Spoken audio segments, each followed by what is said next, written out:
Now I gotta ride or die.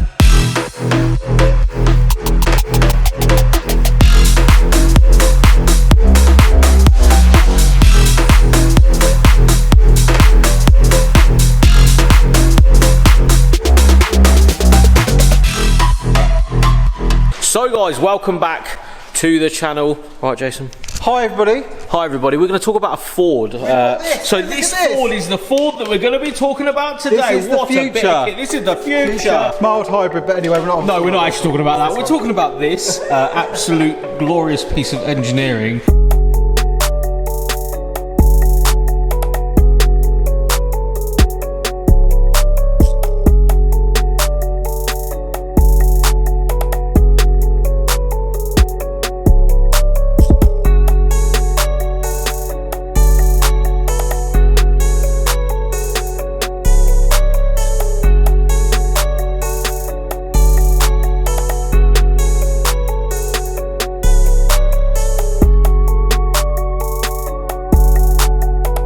We're interrupting today's video to give a massive thank you to today's sponsor, Aftermarket Arbitrage. Aftermarket Arbitrage is the reseller platform that you need to be a part of to start your side hustle. People are always asking me where to get shoes, games, consoles, pretty much anything sought after at retail prices. This is the plug. You can also keep these things or resell them on, and with over 2,000 trusted members, this is the safe bet for you to get in with no experience needed and start buying and selling sought after items and getting the profits in. This is a fantastic way to make money on the side or buy stuff for Christmas or birthdays that's really hard to find. I personally use Aftermarket Arbitrage to purchase stuff that is really hard to find for myself, but it'd be very easy for you guys to start a side hustle with Aftermarket Arbitrage. Again, no experience needed. Use the link in the comments and in the description to start your journey right now and start profiting straight away. Thank you again to Aftermarket Arbitrage for sponsoring today's video. Let's get back to the action. 1968, Correct. 4-door Mark 1 1300 GT Escort. Yeah.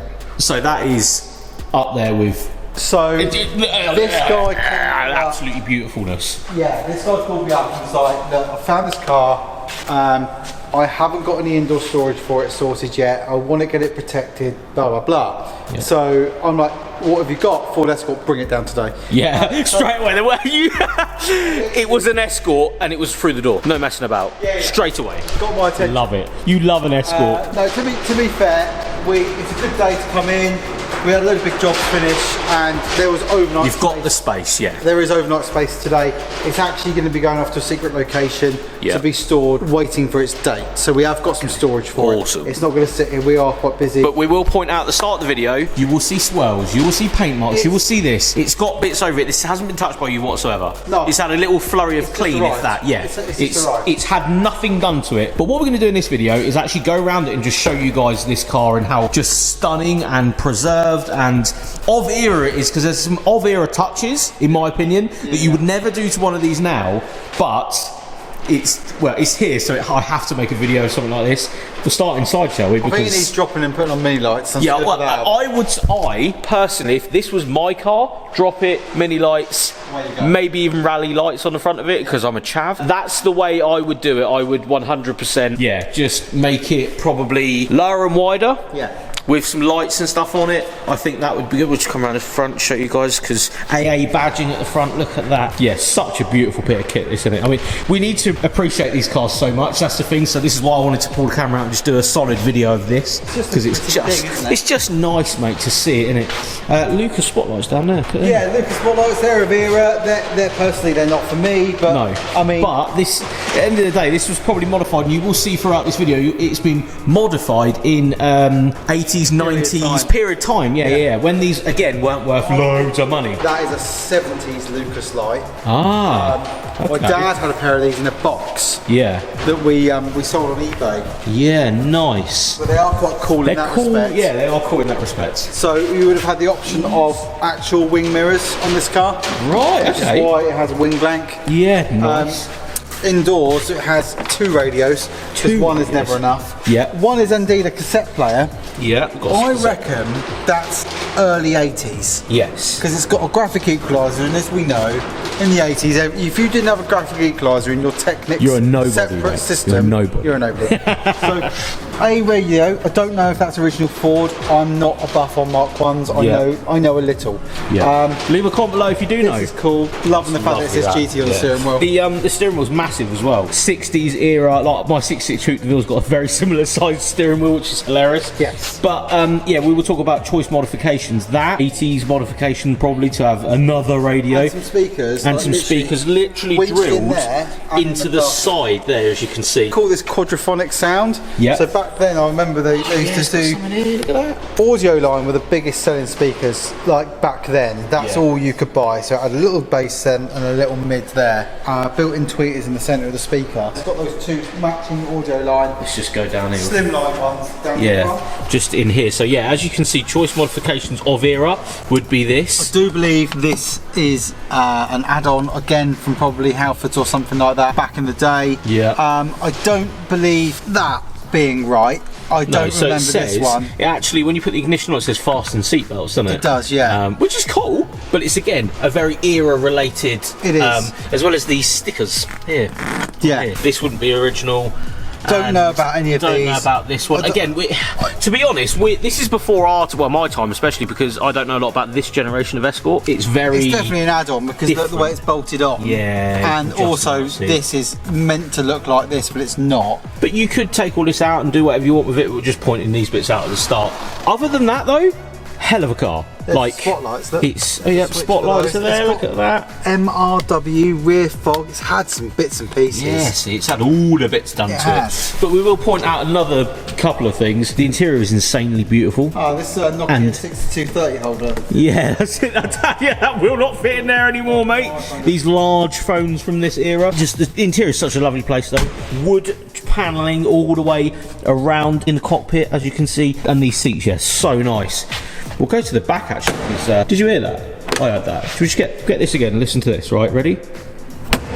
Unreal. Such a fantastic sound. And I've just sat in here and it is the comfiest back seat I think I've ever sat in my entire life. It is so nice. Very supple, the interior as well. So, very good. There is actually on the back, as you can see, a folder. We'll just get this again. Yes. There is a folder full of service history, receipts, loads of stuff that came with this car. GT badging just there as well. And we'll come around the front because I don't know. Again, leave a comment below if you do know, but this gold striping I don't think would be original. It doesn't necessarily look original, as you can see by the little marks, but something that could be pulled off. You can move it whatever you want to do. It's just nice to see one. If I'm honest, it's such good condition in a sense that there is major rot. Someone has of course looked after this at one point, even got warning stickers, which is really cool, with the registration number on all of the glass as well. It's just so nice to see. Come back around the back again. Fog lights I don't think would have been, I'm assuming their fog lights wouldn't have been a factory thing either. And if I'm honest, I would absolutely love one of these. I'm not even joking. I would love one of these in my stable one day. And if we're talking about prices and stuff going up, a GT model 1300 would probably be the way to go, I think. Yes, it's a 4-door. I understand a lot of people may not be interested in the 4-door, but I'm sort of about it, especially if it was, and I don't want to change this, you know, you could keep the stripes, you could keep the radios, all that sort of stuff, you keep it as it is, or you could take this and lower it, wheels, all that sort of stuff, take the mud flaps off. It would be a nice car, either way. The next day. So it's the next day, and I'm going to actually end today's video with the Escort starting because we didn't have the keys yesterday. So, Jason, start her up.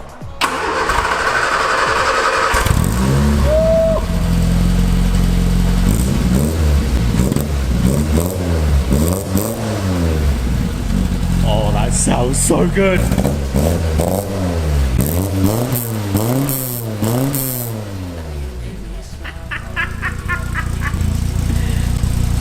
That is the sound, isn't it? Listen to it idle as well. Oh, mate. I love it. Absolutely love it. Now, am I correct in saying at the end of this video it might be for sale? Don't know. Don't know. The owner has only just become the owner, he's not sure. The owner's just becoming the owner. Be nice to have in the collection though, wouldn't it, mate? Yeah. Be a hell of a car. One day, eh? Lowered wheels, rally spotlights. Might have been on eBay last night having a look, I'm not even gonna lie, after watching this and then... Mark II, man, yeah, I like a Mark II, Don't get me wrong, but leave a comment below, Mark 2 or Mark 1, what are we saying? Because I don't know, I'm on the fence. Seeing this now on Mark 1, but put Mark 2 next to it, I might be a bit swayed, I'm not too sure. I'm sort of about the 4-door as well, especially if it was low and stuff. But anyway, we're going to leave today's video there. Thank you so much for watching, guys. We'll see you tomorrow.